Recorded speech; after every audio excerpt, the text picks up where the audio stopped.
यहाँ पर एक चीज बड़ी नोट करने वाली है कि तहरीक इंसाफ को जो दीवार के साथ लगाया गया था, अब उसको मजीद प्रेस किया जा रहा है। तहरीक इंसाफ ने जो एक शर्त रखी थी कि सिर्फ हमारी मुलाकात करा दें, वो मुलाकात भी तहरीक इंसाफ की नहीं हुई।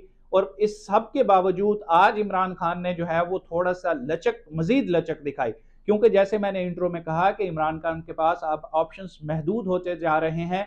जो अवाम के सर पे वो जेल के अंदर इतने कॉन्फिडेंस बैठे हुए हैं कि अवाम मेरे साथ है, लेकिन अवाम का किस हद तक जो है वो इस अवाम के एतबार पे अंदर जेल में बैठ सकते हैं, क्योंकि अवाम जब निकलती है तो फिर वो गोलियां चल जाती हैं, शेलिंग होती है, लोगों की गिरफ्तारियां होती हैं, लोगों के घरों पे जो है वो रेड पड़ते हैं, लोगों की खवातीन को हिरासा किया जाता है, लोगों की बेटियों की शादियों के मौके पर वालिद को उठा लिया जाता है।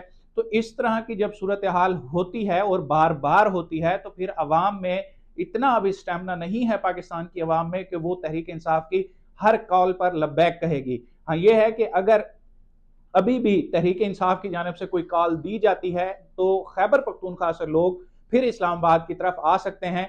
पंजाब से ना पहले बहुत ज्यादा लोग निकले हैं, ना अब आगे कोई उम्मीद है। तो ये सारी सूरत हाल को अब इमरान खान भी जो है वो भांप रहे हैं। वो भी एक सियासतदान है, 25-26 साल हो गए हैं उनको सियासत के इस मैदान में। तो उन्हें पता है कि अब जब लोगों पर डायरेक्ट गोलियां चलाई गई हैं, तो अब ये शायद मुमकिन ना हो कि पंजाब से या किसी और सूबे से इतनी बड़ी तादाद में लोग आए और फिर एक दफा वो सड़कों पर निकलें। इसलिए वो ये चाहते हैं कि किसी ना किसी तरीके से चीजें बेहतरी की तरफ जाएं। और अब इमरान खान ने अपनी मुज़ाकराती टीम को ये इजाजत दी है कि जो दो मेन हमारे मुतालबे हैं वो आप रिटर्न में देना चाहते हैं तो आप दे दें, इस पर मुझे कोई एतराज नहीं है। अब यहाँ पे इमरान खान को भी फेस सेविंग मिल गई, हुकूमत का भी एक जो नंबर था वो ऊपर आ गया कि हमने जो कहा था जी, इमरान खान को हमने मजबूर कर दिया है कि मुज़ाकरात के लिए अगर आपने डिमांड देनी है तो तहरीरी दें। तो इस तरह से ये 1-1 से मुकाबला बराबर हो गया है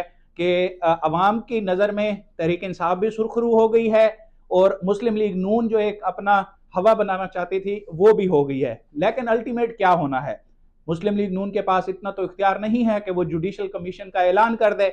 ना तो वो 9 मई पे जुडिशल कमीशन का ऐलान कर सकते हैं, ना वो 26 नवंबर के वाक़े पर जुडिशल कमीशन बना सकते हैं। और